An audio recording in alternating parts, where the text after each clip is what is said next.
All right, excited for our last non-conference game.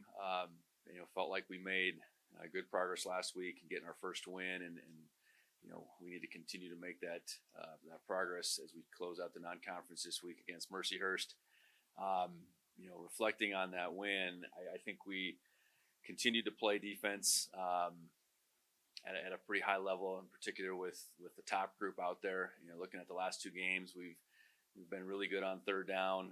We've hardly let up any chances in the red zone in the regulation of the two games. I think we've been fundamentally sound. We've tackled well. We've made the quarterbacks one-dimensional, I think, to a certain extent. So that's going to have to continue. I think we have a standard on defense that we want to continue to strive for, and I think we're making some steps towards that.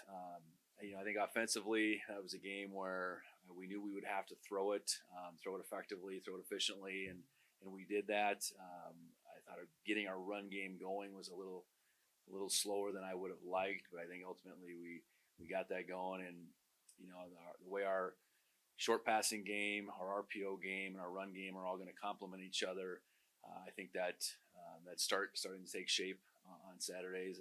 Justin's efficiency was very high, and he did bounce back from the one turnover very well with following up with a 2-minute drive. So, I think it was a step forward as a team. I think in the special team side of things, we only punted twice, so that certainly helped. But we had an edge as far as just that net punt side of things goes. The Taco got one good return in there. We still got a bunch of improvement to make, and we're not going to make it all in 1 week here, but another week, another opportunity to play a good opponent. I know we played Mercyhurst last year as a relative unknown.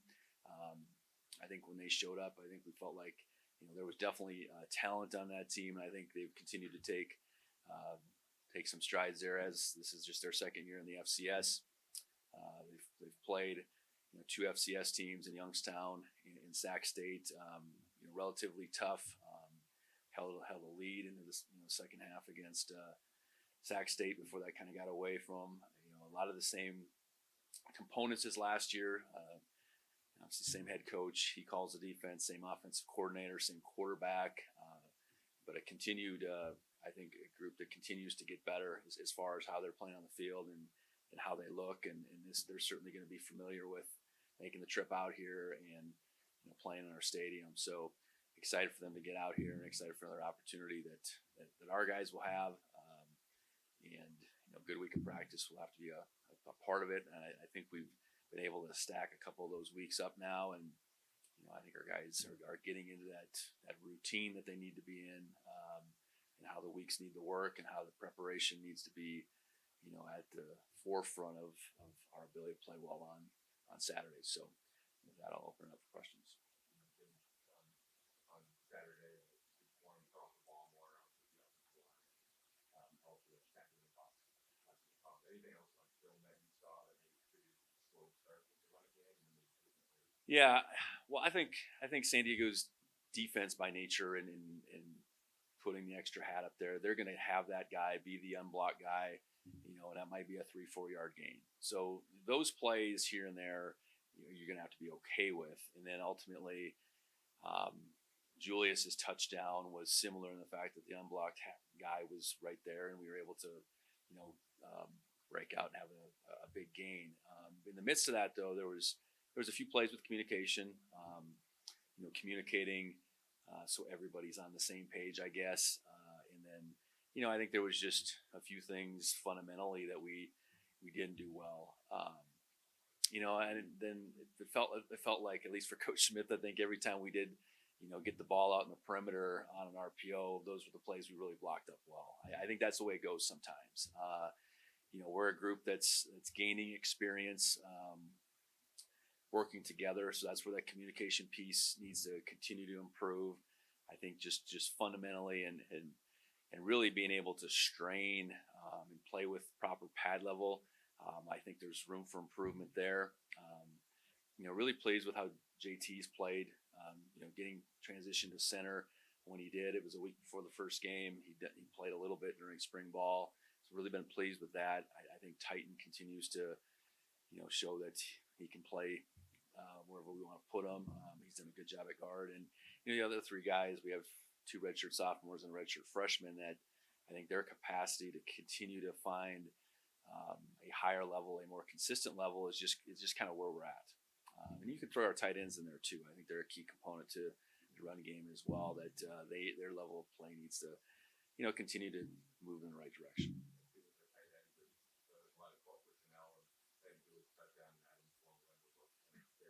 They were in there, and I think we blocked it both. What do you guys like about that? Well, you get two tight ends out there. In some fashion, you're creating more gaps.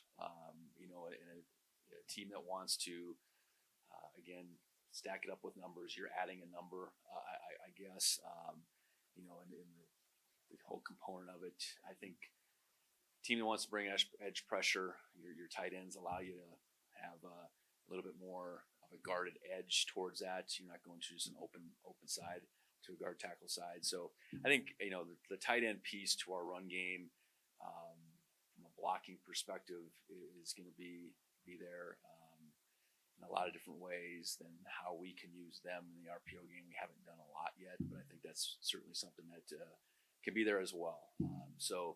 Yeah, that position group is critical to our success in the run game. I'm glad we were able to target them a few more times in this game. And, that group of those three in particular, Schlepp, Providence, and Lencioni needs to continue to do what they can do to make their impact.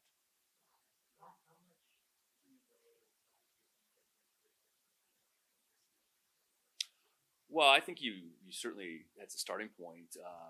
Again, that was an unknown team last year by and large, and we'd had some games leading in, but they're much more known. You can look back at last year's game and because of the continuity on the coaching staff, I think use that as a resource. I think you can clearly see that they're a program that's getting better. No doubt about that.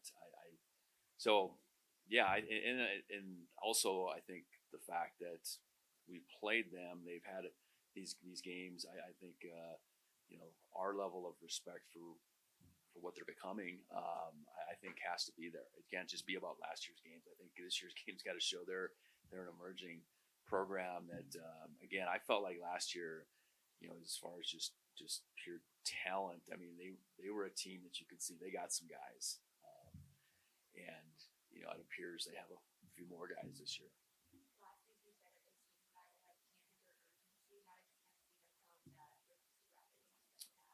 Well, I think it shows up in how we go about our business on a daily basis. And then I think on Saturday, what you want to see is guys just doing their job. Panic tends to have guys maybe do more than they need to.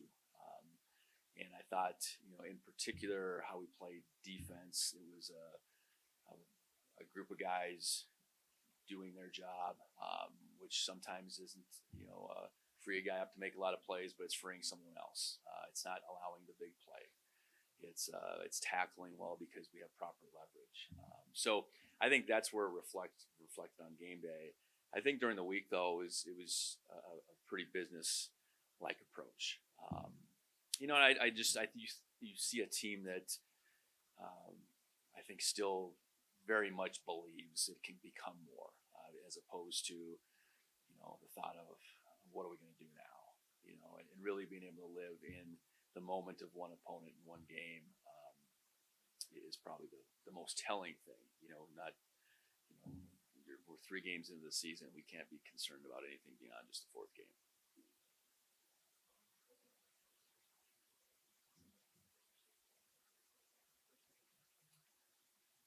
Well, they've thrown the ball for a pretty good clip so far. I think their skill and who they're throwing the ball to are good players. The quarterback, crafty, athletic, tough player, and he's the same guy we saw last year. In the 2 losses, they haven't run as well as I'm sure they would have wanted because it appears to me they want to run the ball, but they've been able to find a way to move the ball in all 3 games. Youngstown, I thought they moved it kind of up and down. They didn't find ways to score. They were creative in some ways to score the football the other night against Sacramento State, and so they're a dangerous offense. A lot of elements to it. With an athletic quarterback, there's a run component that he has. There's certainly an RPO piece that with the receivers they have down the field that can hurt you. So we want to make any and every team one-dimensional. So it starts with us being able to stop the run, but we also have to be able to defend the quarterback run, defend him getting out of pocket, and defend the RPO game too. So there's a wide-ranging amount of things we need to defend in this game, and they can do it. I think one way or the other. They've proven they've been able to throw the football these first couple games, and that's probably relative to last year. I think a significant improvement. Yeah, I think they just look better for one. I know that they're a team that throws a lot at you, different fronts, different pressures, different coverages. So our ability to be able to be on the same page and communicate some of the things that we've, that haven't been maybe awesome these first couple of games, we're going to have to be on our toes. And it's a good opponent to be able to see, to be able to test where we're at. I think, I don't know how good Youngstown is necessarily, but they gave Youngstown fits, and they gave Sacramento State fits for quite a while in that game on defense. So we're going to have to play well on that side of the ball, and ideally for us be able to be on the same page as much as we can, and be as consistent and efficient as we can. And that'll be the mark of success on Saturday. Our ability just to be, I think it's simple as are we being efficient? Are we staying out of second and long? Are we, if our third downs becoming third mediums, those type of things? And if we can do that, I think we'll have the success we want. Game steals involved in the offense seems to be growing over the last few games. Just your thoughts on the strides he's made over the last few weeks and his involvement in the offense moving forward. Yeah, Dane got opportunity with Chris Long being out to get more in the rotation, and he's made the most of his opportunities when the ball's been thrown to him. And then I think he's blocked really well, and that had been a strength of his. He's got a great wrestling background. He was a nationally ranked wrestler, so that comes with the territory of him being able to block. And we knew he'd have an impact on special teams. Offensively, he was going to be in that kind of fourth, fifth, sixth kind of role with Chris going out. That opportunity changed a little bit, and a guy like Dane, is ready to go, and he's taken advantage of that. We'll get Chris back eventually, but I think at least to this point, Dane's proven that he should be out there. He's very capable of helping our offense out. Yeah. It's critical. The more we're trying to get the ball on the perimeter into their hands, their ability to help one another is a big piece to it. And I think we felt like Ryan King was a really good blocker last year. Probably went unnoticed quite a bit, but that was he's a big, strong guy to contend with. So taking pride in that, and then the whole group I think is deserves credit. I know on Taco's first touchdown, it was really Taco stays on his feet, but it's Ryan and then Dane hustling in that allows him to finish that off. And we don't have a whole host of long runs quite yet, but ultimately those long runs are a lot of time because of those receivers just not quitting, hustling, playing to the whistle. So something we take great pride in, and I think those guys are doing a good job at this point.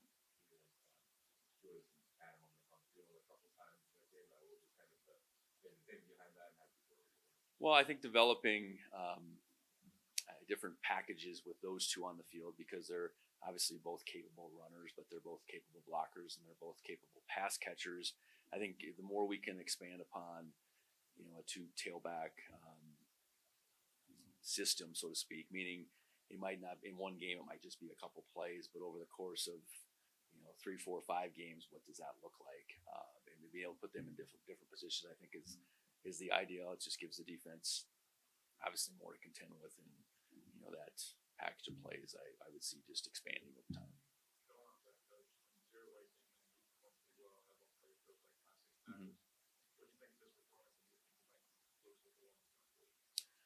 Well, I think in Jared and Colson, we are very deep at that position.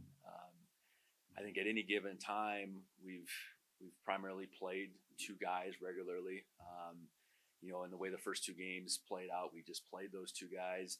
But it was great for Jared and Colson to get some run and to get some opportunities because you don't know when they're going to come up, and whether it's first quarter through the fourth quarter when the ball is in running back's hands, it's the premium time for them to show what they can do. And so happy for Jared. That run was very impressive that he had.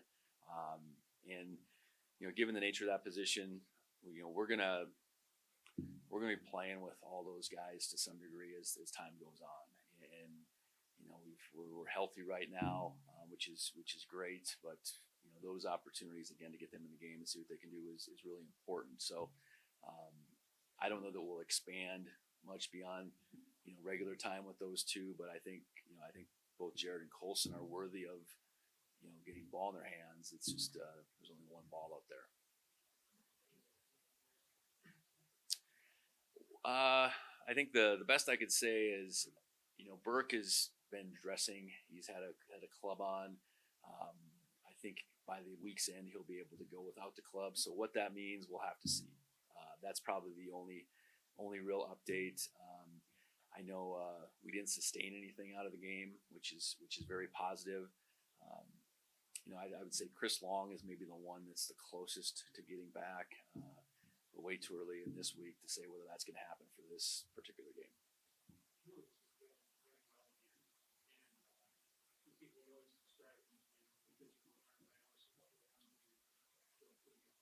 Yeah. Yeah, it's to have a stretch now where he's played 3 consecutive games. That has not happened in a while. I think he played in 3 consecutive last year, but really being healthy and being part of the regular rotation, it didn't really happen last year. So you got to go back to the previous year. So I think he's showing good vision, good patience. He's had the ability, I would say, to have all types of runs to this point. That's inside, outside zone, and he's had a lot of success to this point. So real happy for him just to be back in the groove.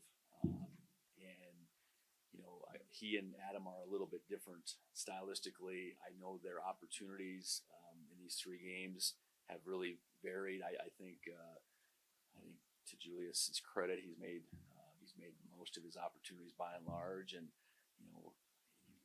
that physical nature hasn't necessarily had to show up because he's seen things pretty clean. He's got out wide open here and there, and hopefully we can keep doing that for him.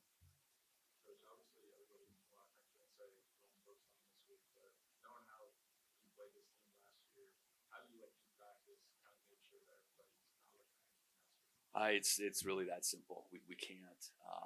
I think you pop the film on and know that this is a dangerous team. It's a better, improved team from last year.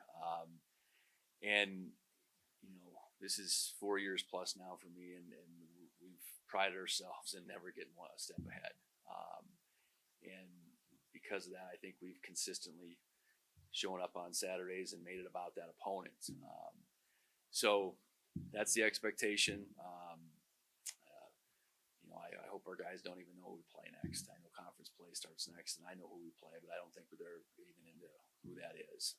So this effort this week has to be all about Mercyhurst, and more so just what do we need to do to get better? I think the more you can think that way, and even less about the opponents that you're preparing for an opponent, you're watching their film, you're going against their looks, but what can all our individuals do to get better? That's really got to be how we're dialed in.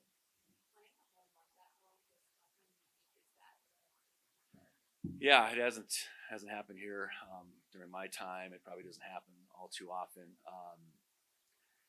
I think there's a sense of comfort in it. I guess you're not having to get on a plane or a bus on a Friday and go someplace else. You're obviously, from a crowd perspective, the crowd is on your side and behind you. And that's certainly an advantage here in Bozeman. So I think for a young team that's that's growing up, I think it helps us. All that being said, we went to Oregon our first game, and that's where it started. So I think it's a positive thing, and we're trying to make the most of just the routine that we settle into through this month, and then we're gonna have to get on a plane again before we know it and go play someone else. But I think it's certainly helpful.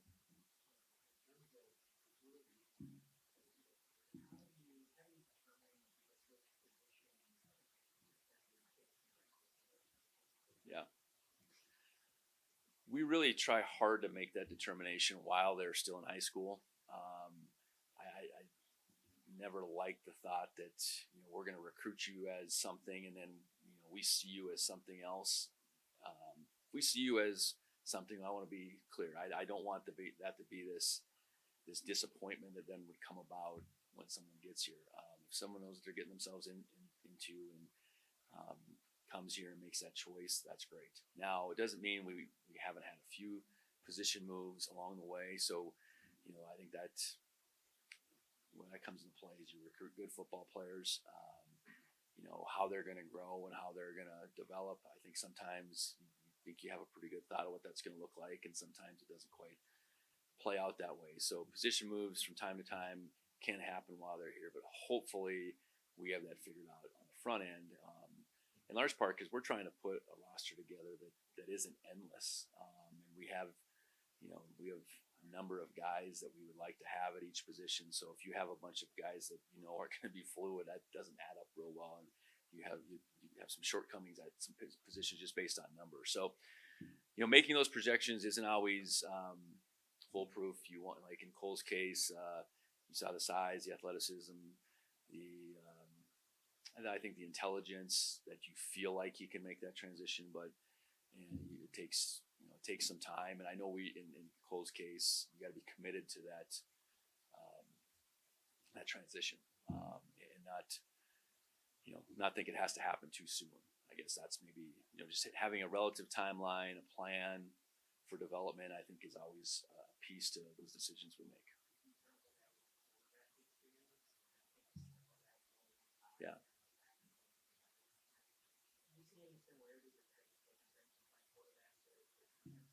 Well, I think the yeah, absolutely. And you got to look and say a lot of high school programs um, are going to put their best player at quarterback, and whether that takes them away from defense entirely, like it did it with Cole, or someone's doubling up. Um, I think that's just a piece to it. We want to recruit the best football players, and I think most of those guys that have played quarterback, or a good chunk of them are from Montana, but they're not all, because Ty Okada would be one I know that was from Montana State. There's more than that, but so talk about good football players, so kids playing quarterback, and maybe here's why he's playing quarterback. I think the intelligence piece, the leadership piece, being able to perform under pressure. I think that comes with the territory of quarterback probably more than any other position at any level. So I think you flip that over to defense, and being able to be a decision maker, being able to communicate isn't something new to this kid that's playing quarterback now. The language and what they're communicating is maybe different, but I think there's some elements that translate. It's that aspect for sure, but then how they're going to tackle. I think okay, was a quarterback willing to be physical when he could be physical? I think that's something that's maybe left for chance a little bit, but there are a lot of things that do I think carry over, and going back to hey, this is just generally speaking one of the best football players on any one of these teams.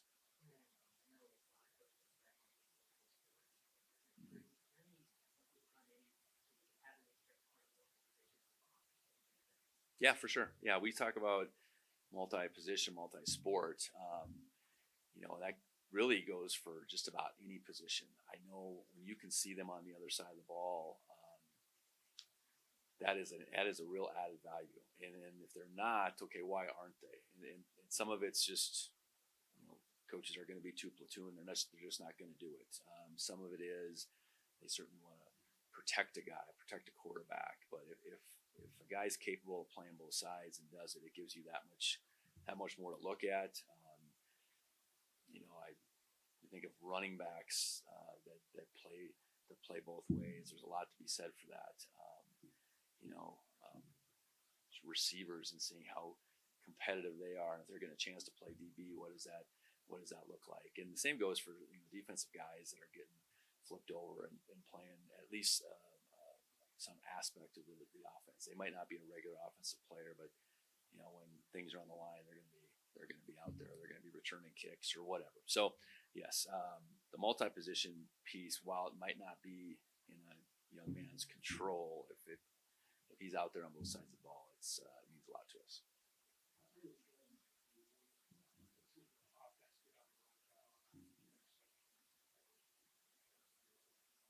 Yeah. You look at the last sequence before the half and the first two drives, and doing it all kinds of ways. I thought, I made mention. I thought Justin just situationally, I think played a really good game. Didn't try to force things downfield. When we did have a few second and longs, we got ourselves into third and mediums. I know we picked up a couple fourth and shorts along the way. I think just continuing to find ourselves and knowing that we can be a lot of things, I think is the biggest thing. We don't have to be so dependent on running or passing. We can be balanced. If a team is going to take one thing away and make it harder, we can throw it. And ideally, the more we throw it, the more they think they have to take that away, and then that helps us run it. So, and I think just seeing Justin's growth, I think is through these 3 games, and really solidifying himself in that position has probably been as big as anything. And that was his first interception, going back to your point. So the way he bounced back, and I think certainly the way I think our guys are rallying around him right now is what you want.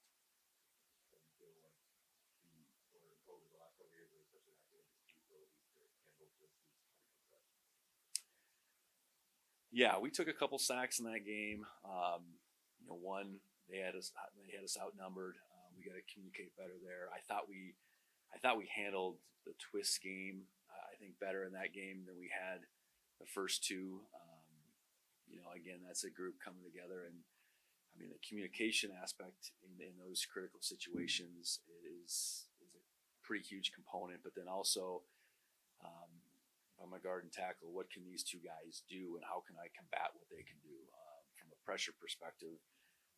I don't think Justin was made put in a lot of situations where he had to fix a protection, but he's dialed in on what our protections are and what our limitations are based on numbers. So I think there's been growth there for sure. And Mercyhurst, with all they do, is going to present a whole set of new challenges, and it'll be another opportunity for us to grow in that regard.